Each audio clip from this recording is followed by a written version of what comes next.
Alright, hello, my name is Zero. This is going to be part 2 of my Halo 3 ODST tutorial series.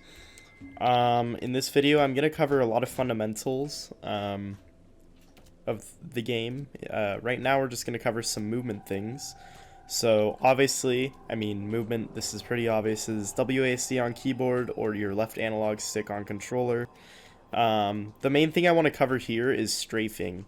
Now, Wingman has a tutorial which I will link in the description because it has a very in-depth explanation, well, not really an explanation, but it shows you the difference of sort of walking forward and sort of walking forward at an angle, and you'll find that walking forward is pretty much always faster than walking at an angle like this. So, TLDR, you always want to make sure you're walking forward. This goes with most 3D games in general. Just taking a good line to wherever you need to go is usually best.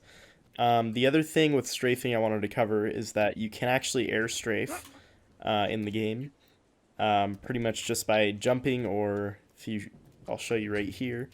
If I go in the air, you saw at the end there, I air strafe to the right with no right momentum to begin with. So it might seem self-explanatory, but I just want to cover this for people who are brand new to the game and things like that.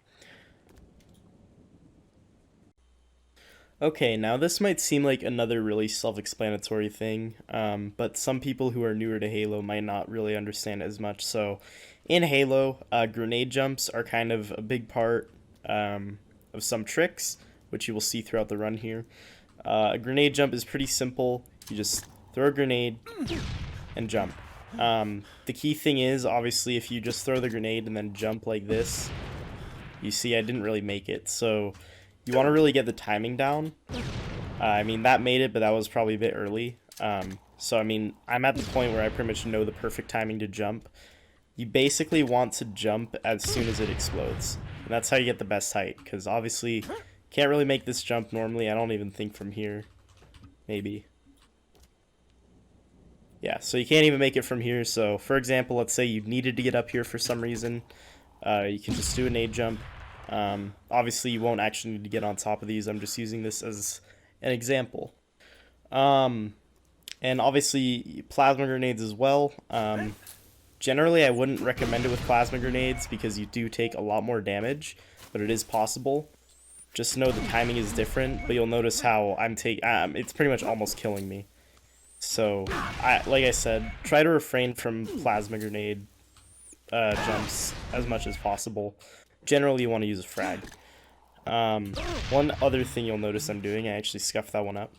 So, ideally, you're crouching when you throw your frag grenade. The reason is that you'll notice if I stand, the grenade bounces up. That kind of affects the timing a little bit. But for an example, let's say right here. So if for whatever reason there was a slope in front of what you're jumping, if I crouch, the grenade stays. But if I just throw it straight down, you'll notice it's going to kind of bounce a little bit. So generally when you're doing a nade jump, you want to crouch just like so. And yeah, it'll obviously still work. Like you'll notice if I do this, it still works just fine. Generally, it's just a good habit, in my opinion, to crouch before throwing a nade. Okay, and one last thing I want to cover with nade jumps, and this kind of goes hand in hand with strafing. So, for example, right here, you'll notice if I jump and then I start strafing, I don't get much distance. Here's another thing. If I walk forward right before I jump, you'll notice that I was able to make that. So, probably even, let's say from this line. So this is strafing after jumping. And then again from this line, this is walking right before jumping. You'll notice you just get more distance. Again, self-explanatory for most people used to Halo, but people who are newer might not be able to understand that as much. Another thing, just really simple. Obviously, you can kind of bank a nade off of surface like so. That does come up in certain places. It's quite useful. Yeah, the bottom line is you just want to time your jump properly, and you always want to make sure you're getting a little bit of movement right before you jump. So, yeah, that's pretty much how to nade jump. Next, we'll move on to slide jumps. Alright, so now we'll go over slide jumps. Essentially, a slide jump is when you jump onto a slope like this. This counts even though it has steps. You could also count this. You jump onto a slope and you're able to basically gain momentum from the slope. So you'll see this is just jumping down and walking. And then if I jump, you'll notice I make it actually over that. Something with this as well, you'll notice if I wait to jump, it does not happen. So at least in ODST and Halo 3 and Halo 2, I believe, not in Reach, you want to make sure you're pretty much jumping as soon as you hit the surface. It seems like that generally yields the best result. Something else to go with slide jumps is if you crouch in the air and then uncrouch right as you jump, you technically gain more speed. However, you might not necessarily gain more distance. The reason is just because of the crouching does weird things to your, I guess, how, what's the word? Like, the way you crouch, it does things to your displacement, if that makes any sense. I don't know what I'm trying to say here. Bottom line is generally it's advisable to crouch slide, as it's called, which is where you basically, as I said, you crouch in the air, uncrouch as soon as you jump, and you could probably notice the difference between when you hit one. Like, I don't think I did that one properly. That one might have been properly. It's very minute. That one was definitely properly. So you'll see I'm all the way over here, whereas a regular slide jump, I'm pretty much right here. So it's not a huge difference, but it's definitely noticeable. Something that goes with slide jumps and grenade jumps, as we just covered, is a grenade assisted slide jump. This is basically putting all this together. You'll notice if I throw a grenade, I do a slide jump, I'm all the way over here. So, as I'm sure you could guess, from the grenade, you are gaining even more distance and even more speed. You can make it even all the way over here. That's probably about 30% more distance from that specific jump, I would say. So the point is, obviously, if you are able to chain a grenade with a slide jump, it's often best to do that. You just want to make sure you're not using too many grenades, because obviously if you're using too many you might die, and also you're going to probably need grenades in some levels. So you want to make sure you're not just going for every grenade assisted slide jump you can, because there are many levels where you're going to want all your grenades. Like, see, there's a really good one. That was a crouch slide and made it all the way over here. I think I made it to here originally, but point is, you get a great boost. Even from this, which isn't as high, you'll notice still a little bit of a boost. It's not as massive, but it's definitely noticeable. I think what this shows here is that the higher the, I guess, the larger the height difference between where you originally jumped from, the more distance you're going to get. So if we jump from, let's say here, for example, that might not be good. I'll try that again with a different grenade lineup. Whoops, wrong button. Okay, so if I try this, for example, even without the grenade, you'll notice I pretty much made it double the way, if that makes any sense. So the higher the distance, the more powerful your slide jump is going to be, I guess is what I should say. So yeah. Alright, now this is something very small, but something I'd like to cover nonetheless. So there is actually a difference between just walking up these stairs. Oh, wow. Okay, there is actually a difference between just walking up these stairs, for example, and jumping up. Now, the thing is, if you spam jump like this, you're actually going to end up kind of getting a little bit of a slide jump backwards, so you are slowing down.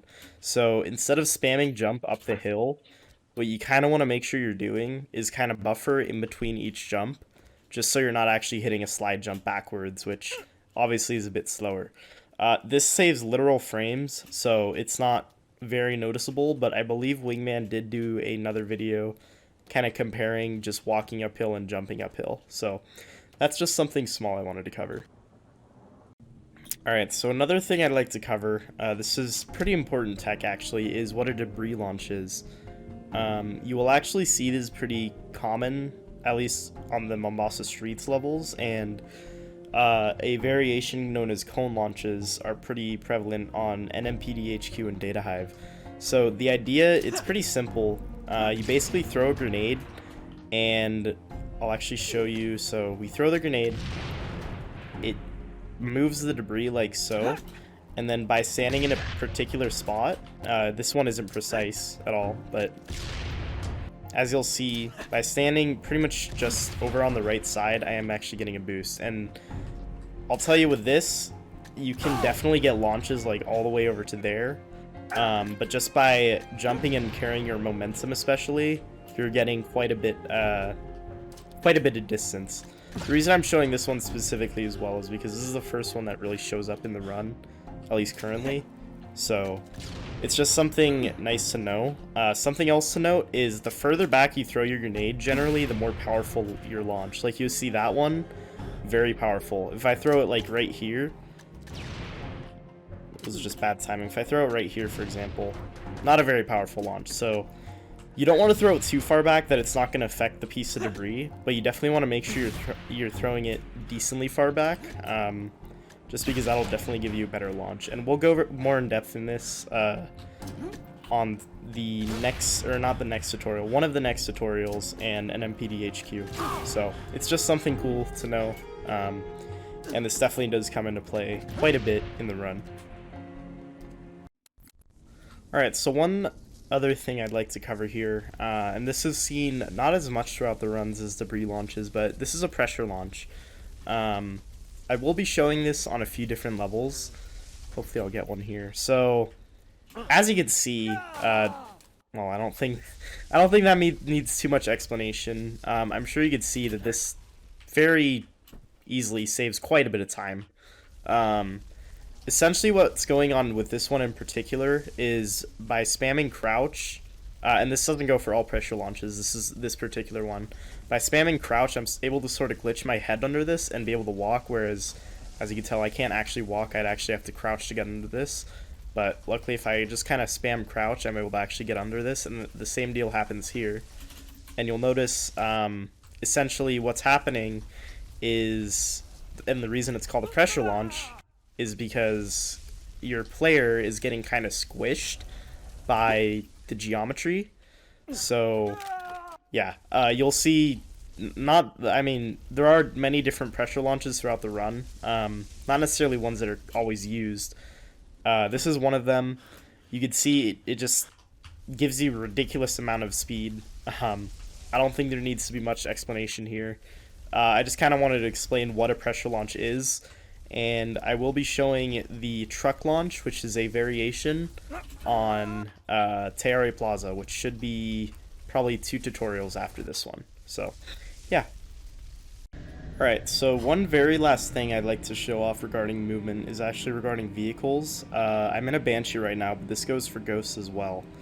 When you're boosting, you're able to turn much quicker on keyboard and mouse than controller. So you'll notice that Hark, for example, often in Ghost or Banshee driving sections, he actually switches to mouse and keyboard as much as he dislikes it. The reason is this saves like actual seconds, like quite a bit of time in different parts of the game. So I'll just show off a difference. So this is keyboard and mouse right now. If I just want to pull a 180, I literally just flick pretty much, right? And it takes no effort. I barely have to do anything.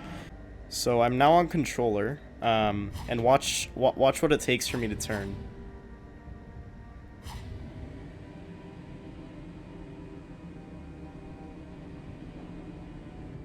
So that was essentially turning as fast as I could on my controller. I believe sensitivity does affect it, but you could notice that, I mean, obviously boosting on keyboard and mouse is much preferred than controller. I'll just show that one more time.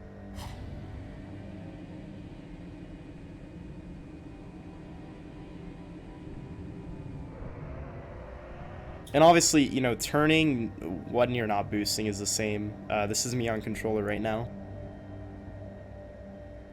It is a bit slower for me because I use low controller sensitivity. I mean, I don't use controller in the first place, but yeah, point is, if you're boosting, it is highly recommended that you do switch to keyboard and mouse, at least for temporary sections of the game, because it does save seconds on some levels and some sections, especially like Kikwani Station here. There is a lot of boosting, a lot of kind of flicking, so I would definitely recommend mouse and keyboard.